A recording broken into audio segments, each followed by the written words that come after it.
오늘 우리가 함께 봉독하신 본문의 말씀은 황금률이라고 불리워지는 예수님의 설교 중에서도 산상수훈의 가르침 마지막 부분에 포함되어 있는 말씀입니다.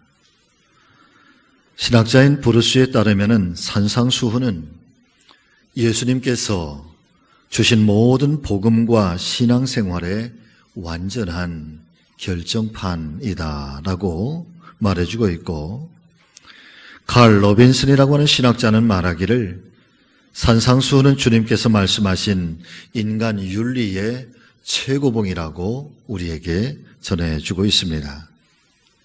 그만큼 하나님의 말씀인 성경 속에서 산상수훈이 차지하고 있는 비중이 소중하다는 말씀일 것입니다. 그리고 오늘 함께 봉독하신 좁은 문과 넓은 문에 대한 말씀은 예수님께서 말씀하신 산상수훈의 마지막 결론 부분에 해당이 되는 말씀인데, 저는 오늘 본문의 말씀을 통해서 주님께서 과연 이 말씀을 통하여 우리에게 무엇을 말씀하시고 싶으신가, 그리고 이 말씀을 통하여 우리가 깨달아야 할 주님의 은혜는 무엇인지 함께 은혜 받는 귀한 아침, 특별히 사순절 5번째 주간이 되기를 주님의 이름으로 축원을 드립니다. 첫 번째는 주님께서는 저와 여러분들이 좁은 문으로 들어가는 믿음의 선택을 원하십니다. 본문의 말씀에서 예수님께서는 넓은 문과 좁은 문을 통과하는 두 가지 길에 대해서 말씀을 전해주시고 있습니다. 한마디로 말씀을 드리면 두 가지의 길 외에 중간의 길은 없다는 것입니다.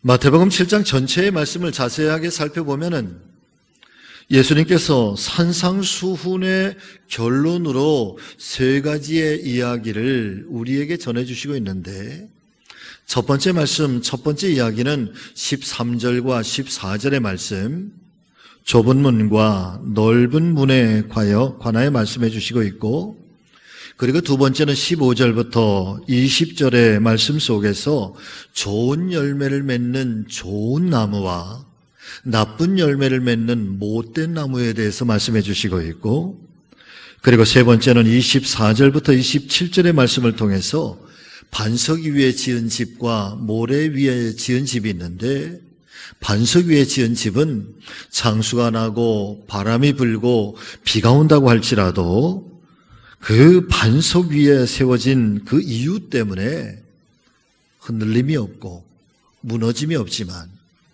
그러나 모래 위에 세운 집은 비가 내리고 장수가 나고 바람이 불면 결국에는 그 집이 무너져 버릴 것이고, 그렇게 무너지게 되면 그 집의 무너짐이 심하게 될 것이라고 말씀해 주시고 있습니다. 그리고 이 세 가지 말씀의 공통된 특징이 서로가 상반되는 두 가지의 길, 두 가지의 내용에 대해서 서로 대칭적으로 이야기를 하면서 이 두 가지 중에서 어느 것 한 가지는 선택을 해야 된다. 그리고 중간은 없다. 어쩌면 이 말씀이 우리에게 들려주고 있는 우리의 신앙 고백 속에서도 예수님께서 저와 여러분들을 부르셨는데 그 주님의 부르심 앞에 yes 아니면 no, 이 둘 중에 한 가지를 우리가 선택하는 것이지 중간에 글쎄요 라고 하는 길은 없다는 것을 예수님께서는 강조하고 계신지도 모르겠습니다. 두 가지의 대답 중에 어느 것을 선택하든지 반드시 하나를 선택해야지만 되고, 또한 그 선택을 우리가 올바르게 선택하는 것이 저와 여러분들에게 남겨진 믿음의 숙제라는 것입니다. 사랑하는 우리 성지교회 믿음의 가족 여러분, 하나님의 말씀인 성경을 보면은 성경 속에 위대한 모든 인물들에게도 언제나 선택의 기로가 있었습니다. 그 중에서도 대표적인 말씀을 살펴보면은 예레미야서 21장 8절 이하의 말씀을 보면은 하나님께서 눈물의 선지자 예레미야를 통해서 바벨론의 공격을 두려워하는 이스라엘 백성들에게 두 가지의 선택의 길이 있음을 말씀해 주시고 있습니다. 여호와께서 말씀하시기를 보라, 내가 너희 앞에 생명의 길과 사망의 길을 두었노라. 너는 이 백성에게 전하라. 할렐루야. 하나님께서 죄송합니다. 하나님께서 눈물의 선지자인 예레미야를 통해서 하나님의 백성들에게 꼭 전하여라. 우리의 삶의 여정, 우리의 신앙의 길에는 한 길은 생명의 길이고 한 길은 사망의 길인데 이 두 가지의 이 두 가지의 길에서 어떤 길을 선택할 것인지 그 선택의 몫은 너희의 몫이라.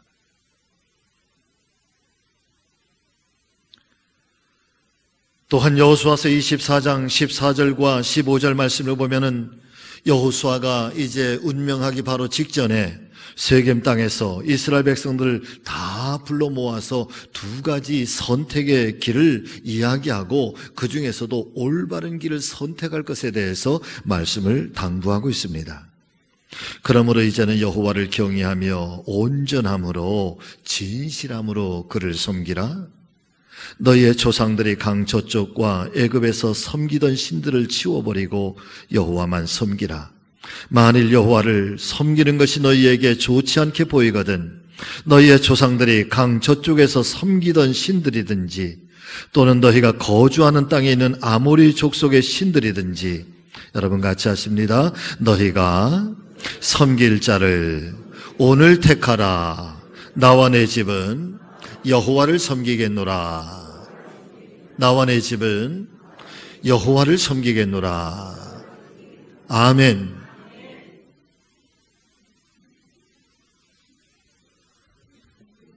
요단강을 건너오기 직전에 광야의 삶을 살면서 그렇게 섬겨왔던 너희의 조상들이 섬겼던 그 하나님을 섬기든지, 그리고 이제 이 땅에 들어와서 이방 땅에 살면서 이방 민족들이 섬기고 있는 이 아모리 족속의 신들을 섬기든지, 너희는 어중간하게 이것도 아니고 저것도 아니고 그러지 말고 여호와 하나님만을 섬기든지 아니면 이방 족속의 신들을 섬기든지 오늘 분명하게 하라. 그러나 나는, 나와 내 집은 여호와 하나님을 섬기겠다. 사랑하는 성도 여러분, 이 여호수아의 이 신앙의 고백은 사무엘 선지자가 고백하고 있는 신앙의 고백과 여러분 똑같은 고백을 그는 우리에게 전해주고 있습니다. 나와 내 집은 오직 여호와 하나님만을 섬길 것입니다.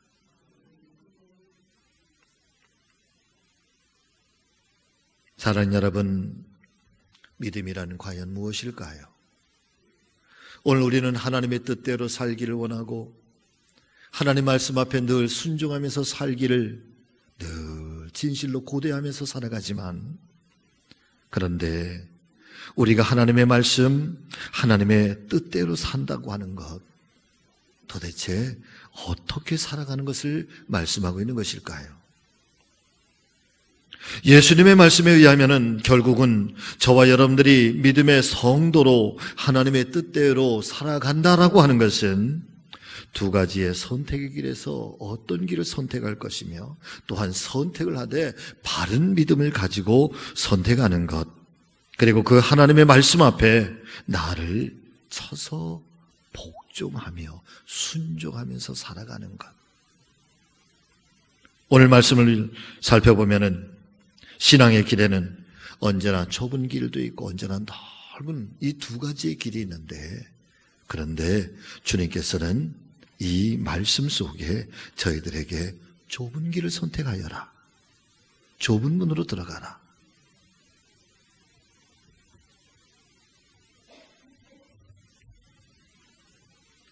이 말씀 속에 무슨 뜻이 담겨져 있는 것일까? 첫 번째 깨닫게 되는 것은 누구든지 한번 문을 선택하고 길에 들어서게 되면 사랑하는 여러분, 절대로 돌아갈 수가 없다는 것입니다. 길만 있었다고 한다면 가다가 그 길에서 쉽게 방향을 돌릴 수가 있었겠지요. 그러나 어떤 문을 열고 그리고 그 문이 닫혀진 후에 그리고 그 길을 나아가기 위해서는 자신이 한번 선택하고 그 문을 열고 들어선 후에는 돌아설 수가 없는 것입니다. 그렇기 때문에 한번 문을 열고 길에 들어가기 전에 신중하게 결정을 하고 올바르게 선택을 해야만 하는 것입니다. 사랑하는 여러분, 그래서 신앙은 바른 것, 믿을 만한 것, 따를 만한 것들을 올바르게 선택하고 그 문을 열고 들어서는 것. 신앙은 거기에 있는 거죠.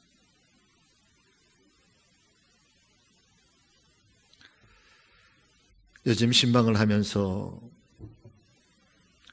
제가 오히려 은혜를 많이 받게 되는데 가만히 제 자신을 이렇게 살펴보니까요, 제가 신방할 때 그래서 교인들과 성도님과 함께 마주 앉아서 얘기를 들어주고 기도의 제목을 함께 나누고 지나온 삶에 여러 가지 아팠던 거, 힘겨웠던 거 혹은 기도의 제목, 그리고 하나님의 말씀을 나누면서 기도해주고 신방할 때가 가만히 살펴보니까 가장 목사 같아요.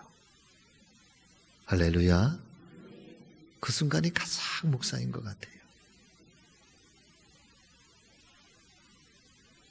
어떤 순간보다도 이 강단에서 하나님의 말씀을 선포하고 하나님의 말씀을 증거하고 교회와 성도들을 향해서 축복하며 이 마음에 간절한 소원을 가지고 비는 것, 그 하나님의 이름을 높여드리고 하나님의 이름을 선포하는 것, 여러분 그 순간이 가장 목사 같은 것 같아요. 목사 같아요. 그런데 말이에요, 꽤나 오래전에 제가 전도사로 파송을 받고 목사 안수를 받을 때 저를 목사 되게 안수해 주신 제 영적인 스승과 같으신 분이 계셨어요. 지금은 고인이 되셔서 세상을 떠나서 하나님 곁에 가셨지만 그분이 목사 안수 받을 때 강단으로 올라와서 다 감독님과 많은 분들이 다 함께 목사 안수를 하고 그리고 이제 또 손을 잡고 내려가요. 강단 밑에 내려갔는데 제가 목사가 안수 받고 첫 번째 되는 시간이죠. 근데 그때에 그 목사님이 저에게 들려주셨던 이야기가 여러분 평생 잊혀지지가 않아요. 안수받고 내려갔더니 제 손에 힘을 콕 쥐면서 하시는 말씀이요, 이제는 코가 완전히 꿰었네 그러시는 거예요. 뭐가 꿰었다고요? 코가 꿰었대. 우리 주님께 돌아갈 길이 없다는 거지.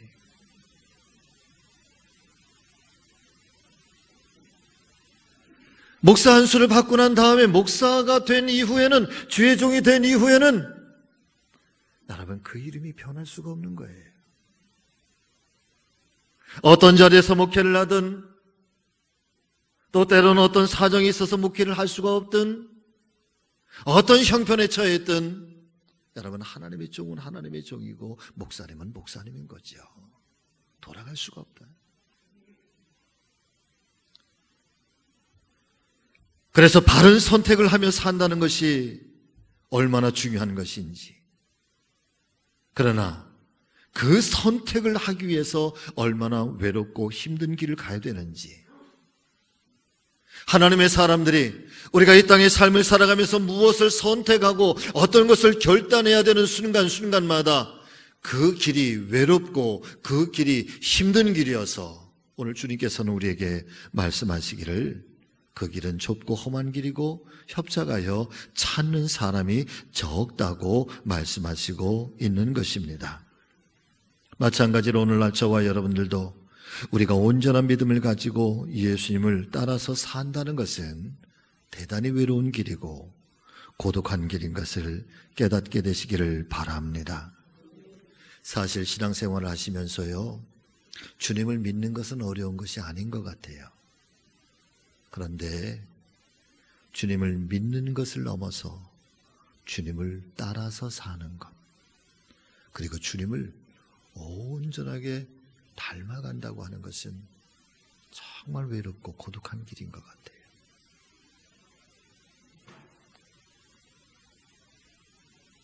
버려야 할 것이 많은 거예요. 잡은 것을 놓아야 하는 것이 너무 많은 거예요.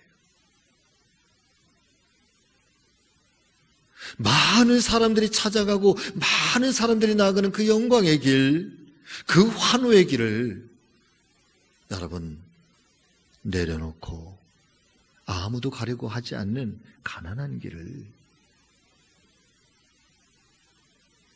그리고 아픔에 사람들이 있는 길을, 눈물이 있는 그 길을 스스로가 찾아서 가는 것. 그래서 그 길이 좁은 길이고 그 길이 그래서 좁은 문이라는 거죠.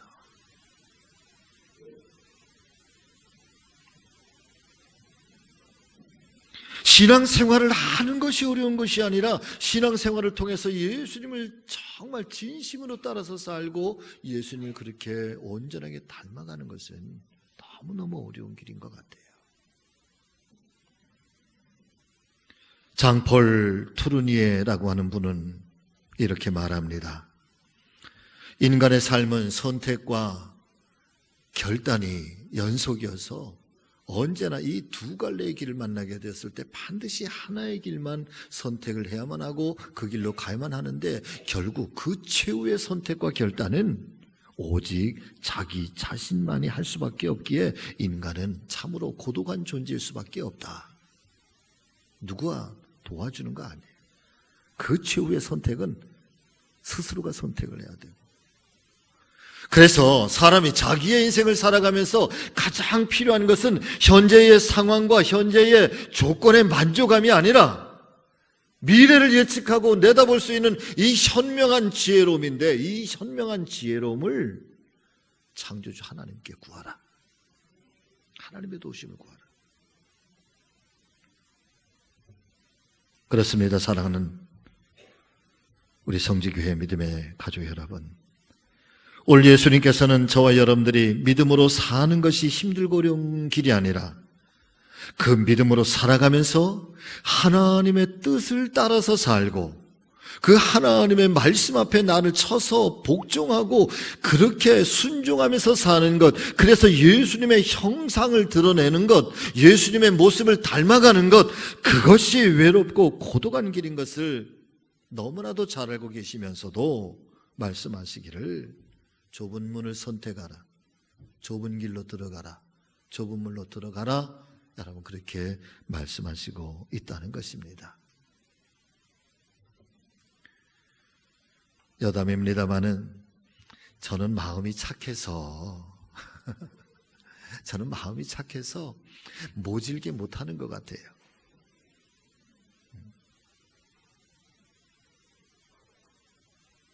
그런데 예수님은 참 냉정해. 뻔히 아셔. 그 길이 얼마나 힘든 길인가. 당신조차도 그 길을 가는 것이 너무 외롭고 고통스럽고 때로는 멸시를 받아야 되고 때로는 그런 핍박과 학대를 받는 길이기 때문에 당신 스스로도 가는 그 길이 얼마나 힘들면 사랑하는 여러분, 땀방울이 핏방울이 되기까지 겟세마네 동산에서 그 고통의 눈물을 흘리셨을까요? 뻔히 아시면서도, 그러면서도 우리에게 말씀하시는 거예요. 좁은 문으로 들어가라. 좁은 길로 가라.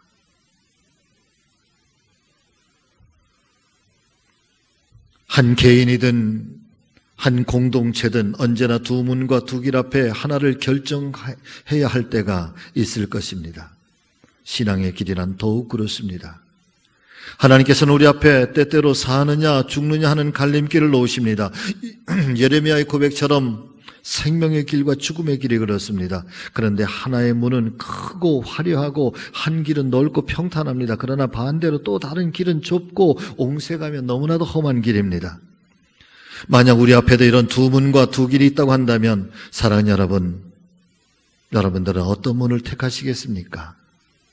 대부분 크고 화려하고 가기에 평탄하고 넓은 문, 넓은 길을 택하지 않을까요? 그런데 오늘 말씀을 보면은 예수님께서는 우리들로 하여금 좁은 문, 좁은 길로 들어가라고 말씀하시고 있는 것입니다. 왜냐하면 그 문과 그 길이 바로 생명으로 나가는 길이기 때문에 그렇습니다. 예수님께서 이 말씀을 하시던 로마 시대의 모든 사람들의 선망의 대상은 로마의 개선문을 통과하게 되면은 황제의 궁으로 연결되어지는데 그 개선문을 통과할 때에 로마의 수많은 시민들이 다 쏟아져 나와서 박수를 치고 환호와 영광을 보내는 것. 그래서 로마의 개선문을 통과하는 것이 모든 사람들의 로망이었다는 거예요. 세계의 길은 다 로마로 통한다고 그러잖아요. 세계의 모든 길이 로마로 통해서 마지막 로마의 길은 개선문을 지나가는 길인데 누구든지 다 꿈꾸는 수많은 사람들이 외쳐대는 이 영광의 환호성을 들어보고 싶지 않았겠습니까? 누군들 저 로마의 화려함 속에서 편안한 삶을 살면서 안주하는 꿈을 꾸고 싶지 않았겠습니까? 그러나 반대로 누가 있어서 이 믿음을 지키기 위하여 예수님 가셨던 그 고통스러운 십자가의 길을 꿈에라도 가고 싶어하는 사람이 있겠습니까? 누군들 예수님처럼 좁고 험한 길, 멸시와 천대의 길, 고난과 고통의 길, 그 캄캄하고 어둠의 길, 누가 그 길을 가고 싶어하는 사람이 누가 있겠습니까? 그럼에도 예수님 먼저 친히 그 길로 가셨고 예수님을 따랐던 수많은 제자들도 그렇게 주님 가셨던 그 길, 그리고 우리의 모든 믿음의 선조들도 사랑하는 여러분 기꺼운 믿음으로 이 좁은 문과 좁은 길을 나아갔다는 것입니다. 어떤 문을 선택하고 어떤 길을 갈 것인가? 선택의 기준은 지금 당장 눈앞에 보이는 문의 크기와 화려함에 있는 것이 아닙니다. 정말 중요한 것은 그 문과 그 길이 끝나는 종착지가 어디인가라고 하는 것이겠지요. 만일 지금 당장 그 문의 크기와 화려함이 내 마음을 움직여서 그 문으로 들어가는 것이 성공하는 길이며 평안하고 안락한 길이라고 해서 그 마지막 종착지가 어떤 곳인지도 알지 못한 채 덥석 그 문에 들어서고 난다면 오히려 지금 선택한 그 문과 그 길이 결국에는 어리석은 선택이 되고 말 것입니다. 저는 저 자신도 매 순간 그렇지만 우리 사랑하는 성지교회의 모든 식구들은 눈앞에 화려한 문이 있다고 해서 그 길이 넓다고 해서 그 문이 화려하다고 해서 덥석 그 문에 들어서는 미혹함 거기에 빠지지 않게 되시기를 간절히 소망합니다. 때때로는 어려워 보이고 때때로는 좁아 보이고 때때로는 그 길이 험난한 길이처럼 보여도 저는 우리의 믿음은 그 길의 종착을 생각하면서 믿음으로 함께 나아갈 수 있는 저와 여러분의 모든 믿음들, 우리 교회 성도님들 되시기를 주님의 이름으로 간절히 축원을 드립니다. 두 번째는 좁은 문, 좁은 길은 누구라도 들어가기가 어려운 문입니다. 자, 오늘 본문의 말씀 13절, 14절, 13절과 14절 우리 한번 같이 또 한 번만 더 말씀을 같이 읽어보겠습니다. 그 길이 넓어 그리로 들어가는 자가 많고 생명으로 인도하는 문은 좁고 길이 협착하여 찾는 자가 적음이라. 아멘. 문만 좁은 것이 아니라 그 문을 통해서 들어가는 길도 협착해서 찾는 이가 적다는 말씀입니다. 사랑하는 여러분, 주님께서 문이 좁다고 말씀하신 이유는 주님을 믿고 따라가는 것이 결코 쉬운 일이 아니라는 말씀이겠지요. 다시 한번 말씀을 드려요. 예수님을 믿는다고 하는 것은 결코 어려운 일은 아니지만, 그러나 예수님을 믿고 예수님을 온전히 닮아서 산다는 것은 결코 쉬운 일이 아니라는 말씀인 것입니다. 세상은 절대로 저와 여러분들을 좁은 문으로 들어가라 그렇게 권면하고 그렇게 우리를 이끄는 적은 없습니다.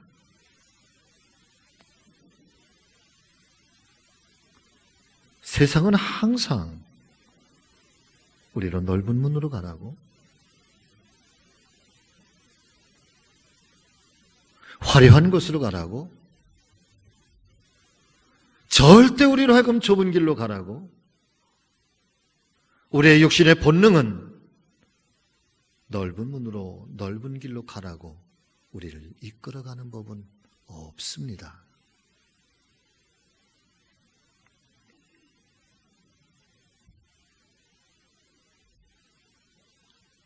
얼마든지 화려하고 편리하고 쾌락과 만족을 주는 넓은 문은 도처에 있기 때문에, 그러나 좁은 문에 생명이 있음을 믿고 그 길을 힘써 선택하며 나아갈 때 하나님의 도우심과 인도하심이 시작된다는 사실을 깨닫게 되시기를 주의 이름으로 축복합니다. 사랑하는 성도 여러분들이요, 좁은 문과 좁은 길은 그래서 내가 가는 것이 아니라, 여러분 같이 하십니다. 하나님께서 가게 하시는 것입니다. 아멘. 그래서 좁은 길과 이 좁은 문, 사랑하는 여러분, 그것은 내가 갈 수 있는 길이 아니라 하나님께서 나로 하여금 가게 하신다는 거예요.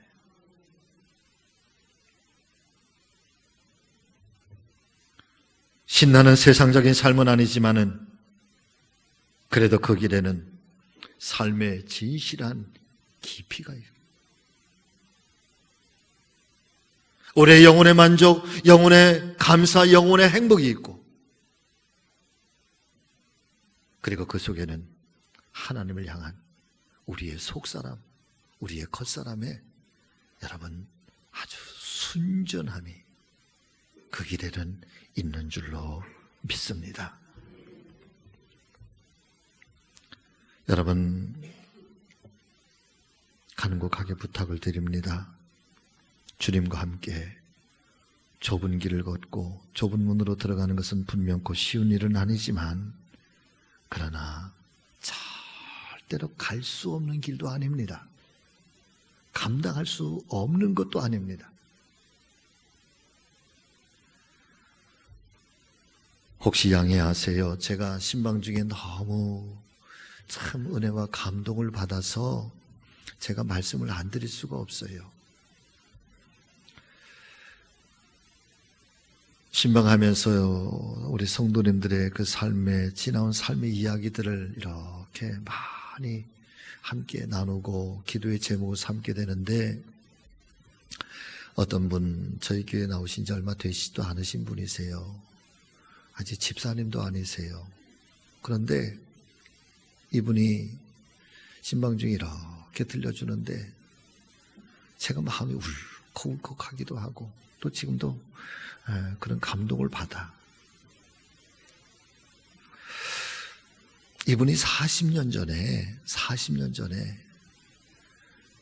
5억 5천만 원을 사기를 당하셨대. 여러분, 40년 전에 아마 그때 굉장히 잘 사셨던 것 같아요. 남부럽지 않은 삶을 사셨던 것 같아요. 윤택한 삶을 사셨던 것 같아요. 그런데 가까운 지인에게서 그렇게 어려움을 당하고 나니까 하루아침에 막 삶의 모든 기반들이 다 무너지는 거잖아요. 캄캄하잖아요. 그래서 하루에 또 12번 더 이상 삶의 희망 다 놓고 끊고, 그래서 한강에 죽으려고 그렇게 많이 나가시고 그렇게 고통의 삶을 사셨대. 그래도 아이들 때문에, 그 아이들이, 어린 아이들이 눈에 밟혀서 그래서 그 모진 세월 정말 땀 흘리고 애쓰고 죽을 고생을 하면서 여러분 그 5억 5천만 원을 다 갚으셨대요. 그래 지금도 그래도 거기에 더해서 어느 정도 윤택하고 그렇게 부족함 없는 그런 삶을 살고 계시는 것 같아요. 그런 고백을 해요. 그런데 이분이 예수님을 영접하고 이제 한 6, 7년 되셨다는데 예수님을 영접하고 말씀이 들어오고 하나님 앞에 기도하고 그러시면서 그날 저에게 고백하시는데 목사님, 제가요 지난 세월 그 40여 년 세월 그 한 사람 정말 도저히 용서할 수 없는 사람 용서가 안 되더래. 미움과 증오와 생각만 하면 정말 죽을 것만 같고. 그런데 주님의 말씀이 내 안에 들어오고 복음이 내 안에 들어오고 주님이 나를 다스리니 목사님 이제요 제가 그 사람을 용서할 수가 있을 것 같아요. 용서했어요.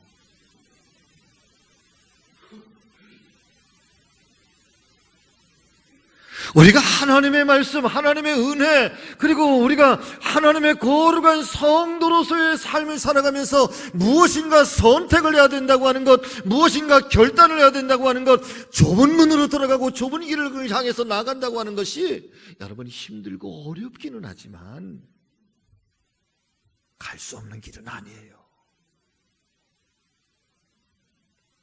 자기를 부인하고 주님을 바라보는 것이 어려워서 그렇지.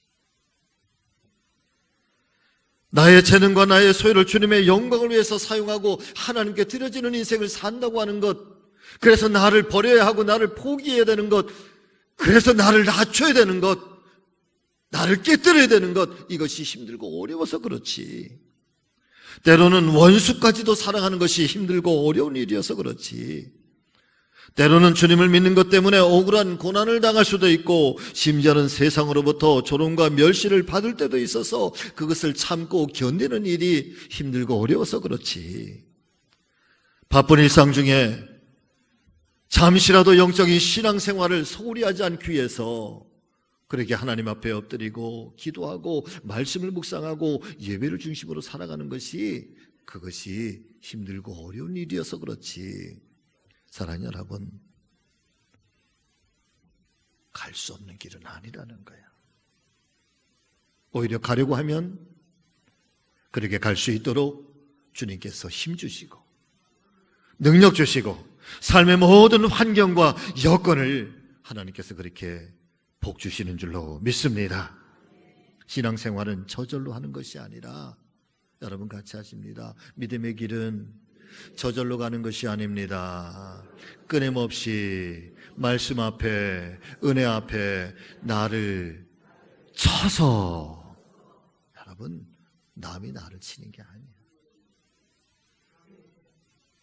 하나님이 나를 치면 너무 아파. 하나님이 나를 치면 너무 아파. 그러니까 저는 하나님이 나를 치기 전에 내가 먼저 나를 쳐. 신앙의 길은 내가 나를 쳐서 끊임없이 하나님 앞에 복종하는, 순종하는, 그게 신앙의 여정이지. 그렇기 때문에 이 길이 결코 쉬운 길은 아니지만 그래도 갈 수 있는 길입니다.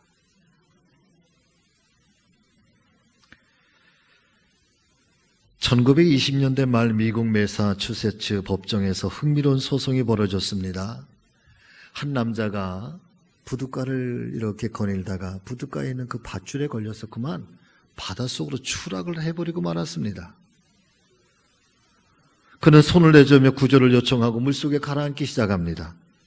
수영을 하지도 못하는 사람이었고 결국 서서히 차가운 바닷물 속에 그는 운명하고 말았습니다. 그의 친구들이 멀리서 그가 외치는 희미한 소리를 들었으나 그를 구조하기에는 너무나 먼 거리에 있었습니다. 그런데 문제는 그 사람이 바다에 빠져서 살려달라고 외칠 때에 불과 몇 미터 밖에 떨어져 있는데 바로 한 젊은이가 일광욕을 즐기고 있었다는 것입니다.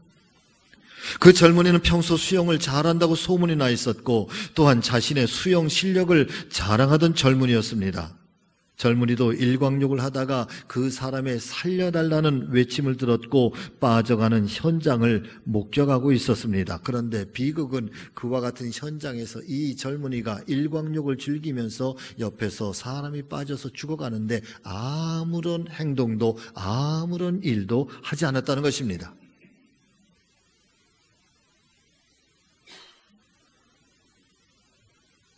그 남자가 가라앉아가는 모습을 물끄러미 바라만 보았을 뿐이었습니다. 죽은 남자의 가족들이 그 젊은이의 극단적인 무관심에 분노한 나머지 그를 법정에 고소를 합니다. 고소의 내용은 무관심이라고 하는 제목이었습니다. 그런데 사랑하는 여러분, 이 법정 판결이 어떻게 되었을까요? 법정은 그 젊은이에게 무죄를 선고하고 말았습니다. 법정은 일광욕을 즐기던 이 사람이 물에 빠져가는 사람의 생명을 건져야 할 책임은 없다는 것입니다. 그런데 그 다음에 판결문이 중요합니다. 개, 돼지와 다를 바 없는 짐승에게 죄를 물을 수는 없다. 여러분 이해가 다 되셨죠? 무관심에 대한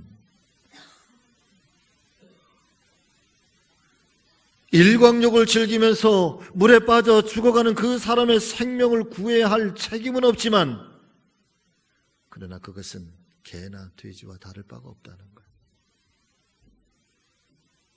사랑하는 믿음의 가족 여러분, 저와 여러분들이 스스로 좁은 문과 좁은 길로 가지 않는다고 해서 그것이 죄가 되는 것은 아닙니다. 예수님의 십자가의 피 흘리심에 대한 감동과 고백이 없어도 교회가 그 삶을, 교회가 그 사명을 감당하지 않아도 여러분, 교회는 여전히 세상 속에 얼마든지 존재할 수 있습니다. 그러나 주님께서는 어쩌면 이렇게 말씀하시고 있는지도 모르지요. 그것은 그리스도인이 아니다. 그것은 교회가 아니다. 주님 말씀하시고 있는 거죠. 좁은 문으로 들어가라. 좁은 길로 가라. 오늘 아침 이 종이 우리 교회 모든 믿음의 식구들에게 간절한 마음으로 요청하는 것, 우리 모두가 한 마음으로 예수님의 심장을 갖게 되시기를 바랍니다. 핏방울과 땀방울 하나도 남김없이 다 흘려주시고 그 모진 멸시와 천대까지도 다 감내하시면서 그러면서 마지막 한 영혼까지도 지금 내가 나와 함께 낙원에 가 있으리라고, 그리고 저들의 죄를, 저들이 하는 죄를 저들이 모른다고 하시면서 용서하기를 마지막 죽음의 순간까지도 하셨던 그 주님의 사랑의 심장을 우리 모두가 가질 수 있게 되시기를 부탁합니다. 그 은혜가 함께 하시기를 주님의 이름으로 축복합니다. 신앙생활에는 후회를 남겨서는 안 됩니다.